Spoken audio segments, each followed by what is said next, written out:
Eh bien, salut à tous, Ozalong, aujourd'hui on se retrouve sur Call of Duty Advanced Warfare. Donc prononcé à l'anglaise, hein, et pas Advanced Warfare, comme j'entends souvent dans les vidéos françaises, ce qui est assez énervant d'ailleurs, car les Français n'ont jamais su prononcer le nom des Call of Duty sauf Black Ops et Black Ops 2. Donc, aujourd'hui, ben voilà, je tiens tout de suite à le dire, c'est pas mon gameplay, excusez-moi pour le bégaiement. Du coup, voilà, je n'ai pas encore joué au jeu. Mais je trouve ça intéressant de peut-être faire une petite vidéo pour donner mon avis sur Call of Duty en général. Donc, comme vous le savez, je suis un grand joueur de Battlefield. Enfin, ceux qui étaient sur ma chaîne avant. J'ai beaucoup joué, le 4 m'a beaucoup déçu par contre, ce qui est assez dommage. Mais, il n'en est pas moins que je fus un grand adepte de Call of Duty. Il y a 2-3 ans, on jouait énormément. Je me souviens de la sortie de Black Ops 2 notamment, et de Modern Warfare 3. Enfin voilà, c'était cool, on s'est beaucoup amusé, mais à la fin on s'est lassé pas mal.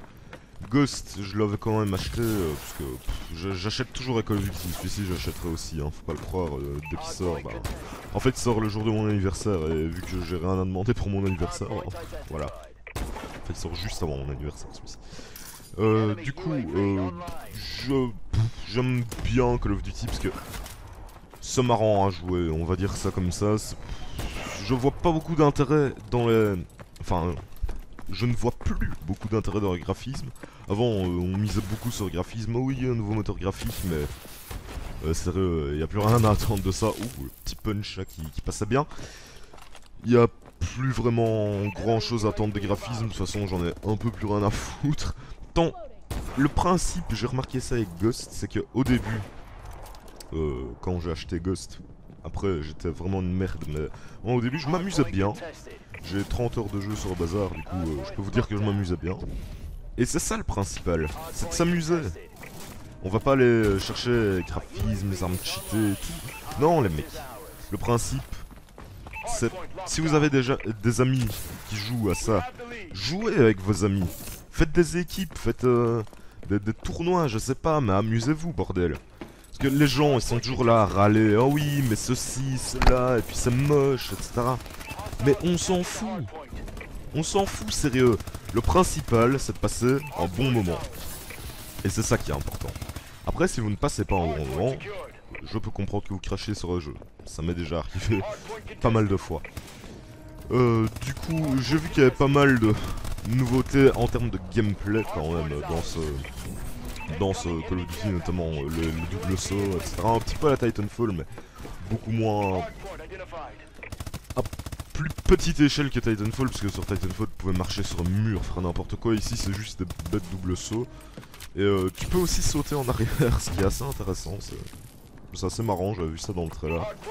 C'était sympathique. Le retour du couteau comme arme simple, je vais dire. Du coup, vous pouvez prendre un couteau comme ça. Je suppose qu'il y aura un camouflage or dessus, comme sur Black Ops 2. Les nouvelles armes. Alors, j'ai vu une arme avec un laser. Je me suis dit, what the fuck. Parce que quand tu sors, je joue plus beaucoup dernier Call of Duty. On joue surtout beaucoup avec Norman, ceux qui étaient sur Ascension. À World at War, principalement en mode zombie, ou alors Black Ops en mode zombie aussi. Ça c'est bien drôle. D'ailleurs j'ai été un peu déçu quand j'ai appris que ce serait pas sur la seconde ou la première guerre mondiale. Mais bon voilà. Et ça fait juste un choc quand tu passes de, je sais pas, la MP40, c'est ça? Ouais, à une arme qui tire des lasers. Enfin ça a été un petit peu le bordel dans ma tête. Mais il faut reconnaître que c'est le futur et que celui-ci, Advanced Warfare, contrairement à Black Ops 2, assume son côté futuriste et introduit plein de features, je sais pas comment on appelle ça en français, enfin, d'options peut-être. Et voilà, c'est intéressant, franchement. Ça peut apporter des trucs, sauf du réalisme. Ça, faut se le dire, ça va pas apporter beaucoup de réalisme, mais ça peut être cool. Ça peut être cool. Un peu de changement ne fait jamais de mal. Bien qu'il y ait énormément de jeux qui se concentrent sur des guerres futuristes. Regardez-moi ça, ce killstreak de malade. Je sais pas ce que ça remplace, mais en tout cas, un truc de dingue quoi. Du coup, je disais, il y a beaucoup de jeux ces derniers temps qui se concentrent sur des guerres futuristes. Je trouve ça assez dommage parce que généralement, plus ça va dans le futur, sauf pour Halo et tout ces trucs-là, plus ça va dans le futur, plus c'est, je vais dire, pas merdique, mais allez, comment dire ça? Plus tu sais pas vraiment où tu vas en fait. C'est hasardeux, voilà. Tu t'aventures sur un terrain que tu ne connais pas, tout simplement parce que tu peux pas te baser sur des faits réels pour par exemple World at War ou Black Ops, pour la campagne notamment, mais aussi pour le multi. Et encore pour les zombies, bon, les zombies c'est pas des faits réels, mais voilà, t'avais les armes, les endroits, enfin voilà. Ça se basait sur la réalité. Et l'histoire du single player, donc du solo, se basait aussi sur la réalité. Et ça apportait un truc intéressant. Parce que non seulement tu revivais certains moments historiques, mais en plus, ils savaient comment te les faire revivre, je veux dire. Parce que ils s'inspirent de trucs qui se sont vraiment passés. Alors qu'ici, que ce soit dans Black Ops 2, dans les Modern Warfare, ou dans Ghost, ou dans Advanced Warfare, ils savent pas sur quoi se baser. Du coup, ils vont voir des professionnels. Bon, je suppose que c'est vraiment des professionnels, mais personne ne sait dire comment ça se passera. Aujourd'hui, je parie que dans 20 ans, t'auras des... Peut-être pas dans 20 ans, mais... Ici, on est en combien? Enfin, je sais pas, mais de 50 à 100 ans, t'as vu un petit peu la progression de il y a 50, il y a 100 ans jusqu'à maintenant, t'as vu la progression dans les armes et tout. Je parie que dans 100 ans, t'auras un lance-roquette qui tirera des bombes nucléaires. Hein. Bon, ça sera méga dangereux, personne ne l'utilisera, mais je parie que ça existera déjà.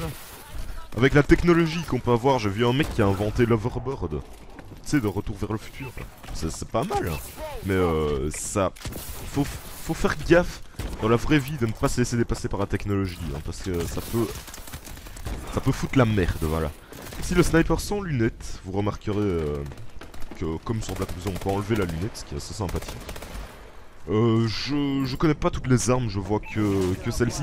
J'espère ici que le viseur laser rouge, là, c'est un accessoire qu'on peut mettre dessus et pas un truc par défaut, comme sur Ghost, qui est affreusement mal fait d'ailleurs, qui était trop moche. Un truc de dingue. Cette Jammer Games, c'était complètement foiré hein, sur Ghost, qu'on le rappelle. Attends, on passe les Jammer Games.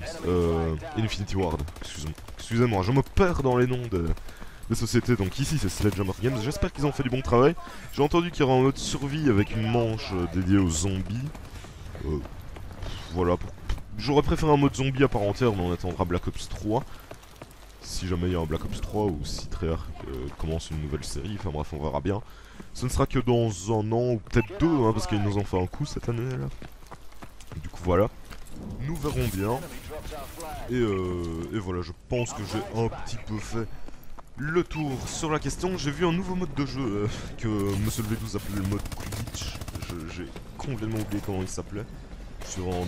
Désolé, c'est Non, c'est Uplink, je crois. Voilà, le mode Uplink où tu devais prendre une balle et lancer dans le truc. Ça avait l'air marrant. Ça, franchement, entre amis, ça doit être bien drôle. Je vous conseille de tester. Enfin, moi, j'ai personne sur PC avec qui jouer. Si jamais vous êtes sur PC et que vous avez l'intention d'acheter Advanced Warfare, faites-le moi savoir. Je vous ajouterai sur Steam et on jouera ensemble. Hein. C'est toujours cool. Voilà, là je pense avoir vraiment fait le tour de la question, de ce que je pensais un petit peu de la chose. Ce serait pas mal qu'ils reviennent un petit peu en arrière dans les prochains Call of Duty, on verra bien. Black Ops 3 ils reviendront pas en arrière parce qu'ils doivent finir la série. Mais après, ce serait pas mal parce que je vois mal Call of Duty 24 aller en 4150 avec des trucs de n'importe quoi. Ça c'était ma première vidéo sur Advanced Warfare, j'espère que ça vous aura plu, je rappelle que ce n'était pas moi qui joue. Voilà, je peux pas vraiment donner mon avis plus sur les gameplays, sur mes ressentis, mais dès que j'ai le jeu, je vous en fais part, je vous filme des gameplays, et voilà. Victoire, yeah. Sur ce, j'espère que ça vous aura plu, je vous souhaite une excellente journée, une excellente soirée, et salut à tous, c'était Ozeyong, à la plus.